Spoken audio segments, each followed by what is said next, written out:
Ayun, it's nice to be back. Hey guys, good morning. Welcome nga pala sa channel ko nga pala. At ayun guys, update ko lang kayo dito sa nangyayari nga pala sa piggery. Actually, may mga pinapagawa na kami dito. Pasimulan na namin. At nga pala, wala na kami alagang baboy. So, hindi ko pa alam kung kailan mag-aalaga ng baboy. Naantay ko lang yung abiso nung isa kung kailan. So wala pa kami. Actually, makati na silang dalawa. Ayan. May mga semento, tsaka ano. Ayun. Update ko lang kayo sa nangyayari dito nga pala sa likod. At nagpapasimula na tayo magpagawa ng mga kung ano-ano dito. Ayan. Guys, ito na yung una. Ayan. Ayan. Actually guys, napasimulan ko na yung project ko dito, yung project dito. Ayan. Ito yung una. Tsaka ako nasasabihin sa inyo kung ano tong pinapagawa ko na to. Pabubuo muna natin. So, ito yung another project natin. At tapos ito yung sumunod. Ayan. Ito naman. Ayan.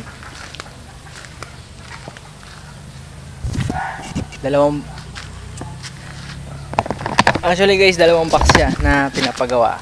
At ito kasi dapat to. Tapos na sana to. Yun lang, hindi pa kasi masyadong nasisiksik yung ano nito. Kailangan pa namin lagyan ng lupa para sa dito sa next project.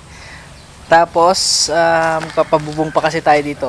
Papatapos na muna natin. Ito, medyo mas malawak tong dito yung isang pinapagawa namin na na pwesto.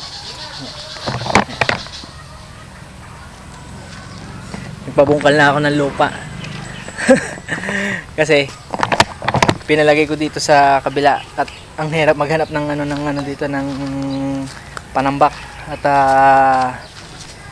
sobrang mahal. Nasa 1,200 yung isang hakot ng panambak. Actually guys, nakapagpatambak na ako nito nung una, dalawa, naka 2,000 na rin ako sa panambak. Medyo mahal yung panambak kasi nga bato tsaka buhangin magkasama. Tapos doon sa kabila, yun, medyo hindi naman masyado tatambakan doon sa kabila. Konti lang naman kung magpapatambak. Tapos pa-flat lang. Kailangan ka lang kasi guys mabakuran dito kasi naalala nyo sa dating vlog ko noong nakaraan na bumabaha dito sa area na to. Kaya kailangan namin itaas na paunti-unti yung mga andito.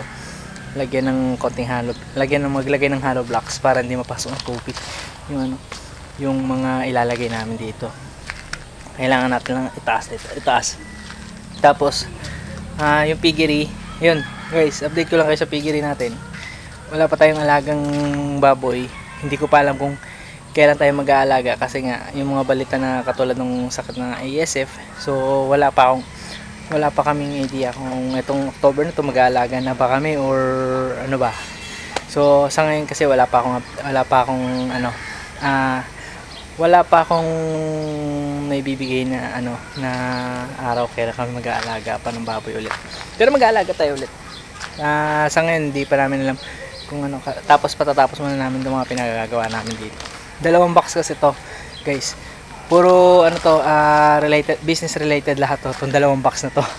Kaya ayun guys, sa next vlog ko ipapakita ko na sa inyo kung para saan tong dalawang box na to sa next video, sa next vlog natin. Kaya sa ngayon kasi paano muna natin papatapos natin. Nga pala guys, thank you nga pala, nasa 300 na pala tayo. 335 subscribers na tayo. Thank you na marami sa suporta tsaka sa panonood ng aking mga vlog ng mga nakaraan. Ayun.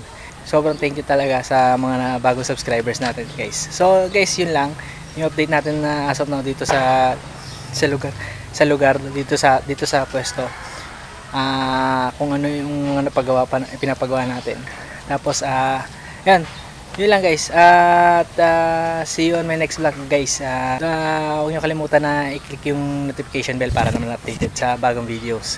So guys, please like, comment, share, and subscribe. And thank you. God bless.